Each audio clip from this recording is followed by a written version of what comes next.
This is TWiT. It's time we revisit the hedgehog. Of course, I'm talking about Sonic and not our guest, Sam Machkovech from Ars Technica. Welcome, Sam. Wait, should I go and get the blue dye and get it a little spikier? I can do that. I half expected you to do that anyways, but maybe next week, maybe so. I don't have a golden ring, but I do have one of these. That's the kids are into that, right? Yeah. You know, the kids got like 3 little rings. The kids were into that. A little late to the game there. It's still cool. I'm still cool. I'm still relevant. I'm still hip. Yeah. So that's why I play games from the 90s, like Sonic the Hedgehog. Exactly. So you were very positive about your time early on with the new Sonic Mania game. Now you have your review posted. Tell us what you think. I have really enjoyed my time with Sonic Mania. I've been fortunate to try it out a few times at press events over the past, 6-8 months. And it's out, it's big, it's old school, it's satisfying. Sonic Mania is the first truly 16-bit throwback Sonic game since the Sega Genesis existed. And that is because the game is this interesting partnership between a design studio called Pagoda West, who made a lot of Sonic-like games, and a couple of programmers, Headcanon and Christian Whitehead are the names of these two in particular, who are really good at taking that old Sonic style and emulating it perfectly on new hardware. For whatever reason, Sega threw out all of the beautiful, perfectly styled mechanical code that makes all of the jumps, all of the dashes, all of the little rushes feel like an old Sonic game. So Sonic Mania takes these two things that feel and good design that makes it feel like an old game and turned it into this 12-zone, 24-level, plus perhaps a little bit more, explosion of Sega Genesis style action. I actually think of it more as somewhere between Sega Genesis and Sega Saturn in terms of how it runs, because it has, if you want to be a dork about it, it's got more color depth and more other trickery going on, which makes it a little bit bigger than 16-bit. But it looks 16-bit and it feels 16-bit, and it's deep.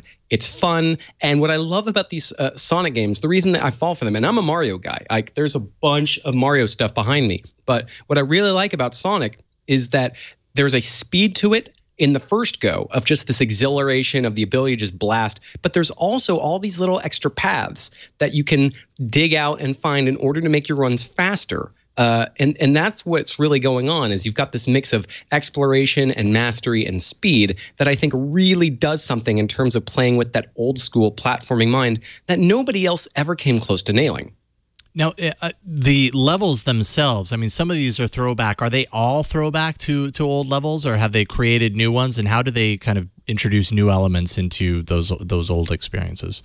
Yeah, there's a mix. They've got the very first level is the Green Hill Zone. And if you've ever played a Sonic the Hedgehog game, you've probably seen it, because Sega loves to just destroy this thing by continuing to remix it and remake it over and over. It's very blue and green, and they're usually very boring.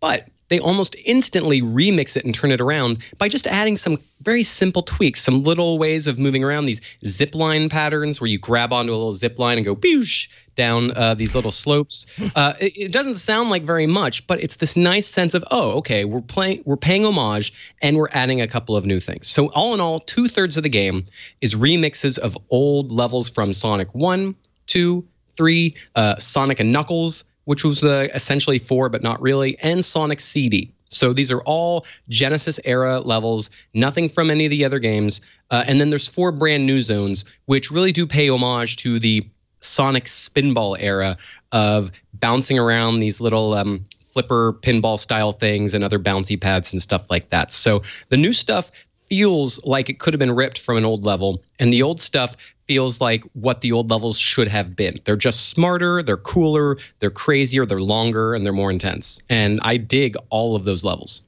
So philosophically speaking, what makes someone a Mario person versus a Sonic person?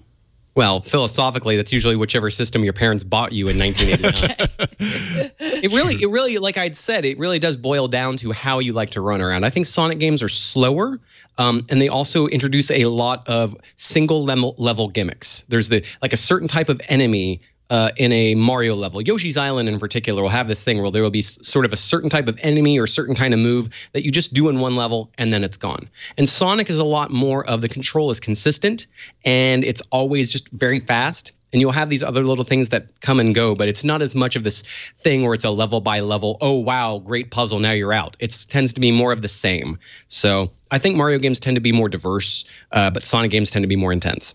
Yeah, Sonic has a little bit more of that Twitch quality to it in the gameplay, whereas Mario, it's just a slower pace for sure. When I've introduced my 7-year-old to both of the games, Mario bored her, but Sonic, she always goes back to Sonic. So, which makes me proud. That was my first of the 16-bit era games that I got really into. Do you go up to her and say Genesis does what Nintendo don't? Do you try to get that mantra in her head? No, but you're making me realize I probably should. I need to educate her a little bit more on video game history. A tattoo is always a good start.